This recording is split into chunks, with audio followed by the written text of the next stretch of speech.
ఒక అమెరికా వాళ్ళకి బుద్ధి రాకపోతే కష్టం. ఏదో మనం న్యూట్రల్‌గా ఉండాలంటే యుద్ధంలో న్యూట్రాలిటీ కుదరదు. ఏదో ఒకవైపే ఉండాలి. ఎస్పెషల్లీ హమాస్ తీవ్రవాదులకు వ్యతిరేకంగా కాదు, టోటల్ ప్రపంచ తీవ్రవాదులు అంతం చూడటానికి సిద్ధపడాలి. లేకపోతే అమెరికాలోనే కూర్చుని అమెరికాకి వ్యతిరేకంగా ఉద్యమాలు చేస్తారు.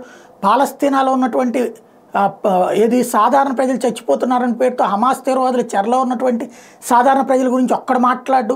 హమాస్ తీవ్రవాదులు చేసిన ఘాతుకాల గురించి ఒక్కడు మాట్లాడరు. ఇజ్రాయెల్లో ఉన్నటువంటి నగరాల మీద చేస్తున్నటువంటి దాడుల గురించి మాట్లాడరు. ఓ పక్కన Hamas, Hezbollah, Houthi, Islamic resistance force, Islamic Jihad ఇన్ని సంస్థలు కలిసి చేస్తున్నటువంటి అరాచకాల గురించి మాట్లాడరు.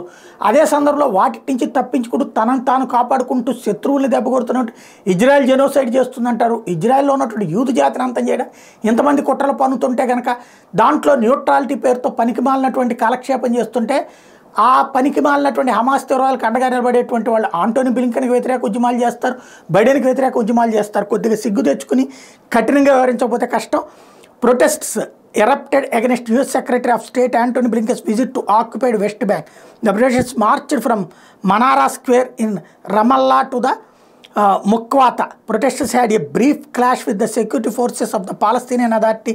Demonstrators carried placards reading "Stop Genocide, Free Palestina and Blinken out." ఇలాంటి లంబడి కొడుకులు వాళ్ళ దేశంలో ఉన్నటువంటి తీవ్రవాదులను అవతలకు పంపించరు. అవతల ఉన్నటువంటి ఇజ్రాయెల్ ఆపాలి. ఇజ్రాయెల్ వాళ్ళ మీద చేసే దాడుల్ని మాత్రం కంటిన్యూ చేయాలి. ఇట్లాంటి దరిద్రుల్ని రోడ్డు మీద ఎలవ్ చేస్తున్నందుకు ఆ పాలస్తీనా అనేటువంటి దేశాన్ని శాంతం బూడిచ్చేస్తే కానీ బాగుపడదు.